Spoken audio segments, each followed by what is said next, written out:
Sisig has always been part of Kapampangan culinary history.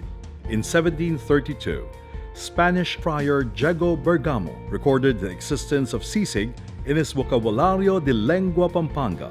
Bapang Kadok, Ricardo Dino, was said to be the first to serve sisig at crossing. It was Aling Lusing, Lucia Lagman Cunanan, in the next stall that absorbed Bapang Kadok's existing clientele with her own version of sisig. With Aling Lusing, sisig would again undergo a transformation in Angeles City.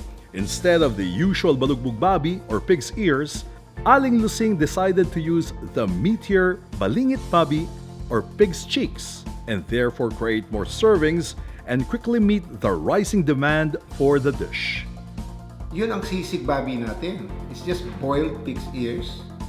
Kasi we're after the crunch, the gelatinous skin. Para sa akin, yun ang totoong sisig na masarap. I mean, that's the traditional sisig babi. Until early 1970s, Aling Lusing Cunanan, in a way, she reinvented the boiled sisig by grilling it further. Boiled pig's ears or pig's head, the whole mascara, ginrill niya. After that, this another individual, entrepreneur, Benedict Pamituan, copied Aling Lusing's grilled sisig. Benedict's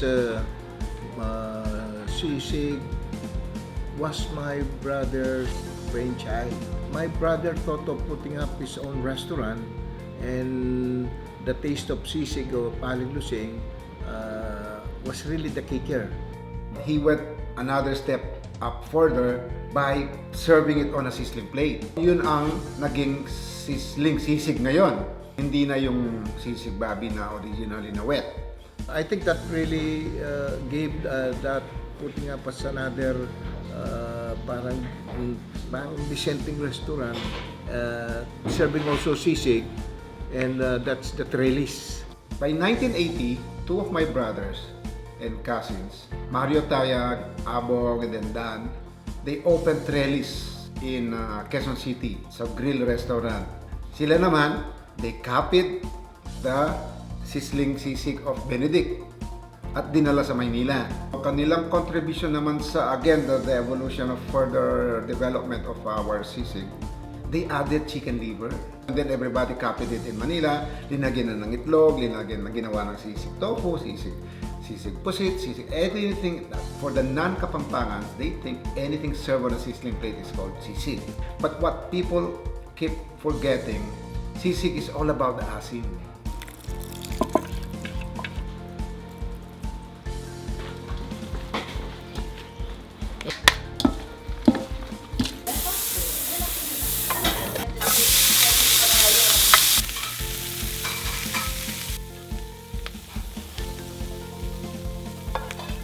Undoubtedly, sisig has variants, but what made it unarguably famous is its taste and how innovative Kapampangans can be when it comes to their culinary talents as they adapt to the vast changes that is happening.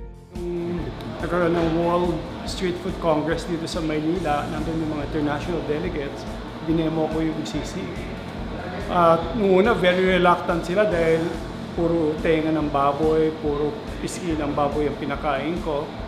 Pero nung natikman nila, ang laki ng impact na binigay natin. Identify just sa ating mga Pinoy at sa buong mundo na pag sinabi mong sisig, sa Philippines talaga yan. Kapampangan talaga, ang Ileño talaga ang may dala ng sisig. We have an R&D team, so sabi ko, sige gumawa kayo ng sisig. Okay, they come out with sisig na medyo expensive because they use a lot of other materials like mayo, eggs, and everything. It's not really the profile of Kapampangan. One of my favorites are really sisig from the crossing area. So, pinaka-favorite ko kay Aling Lusing. So, why not profile or benchmark it with Aling Lusing sisig? An ordinance approved March 3, 2017, declaring sizzling sisig as an intangible cultural heritage of Angeles City and establishing systems and policies in safeguarding the original recipe of sizzling sisig. Everybody can share their expertise on, especially the Kapampangan, especially those who are from Angeles. They can cook sisig even blindfolded. The rest of Pampanga would have all these kinds of sisig. Iba-iba, ating meron din sisig bangus, sisig taro, dahil yung hipon, anything actually that is soaked in vinegar, and then as a pulutan. Basically, it's an appetizer thing. It's not an ulam, it's not a... So, what sisig means to us, Kapampangan.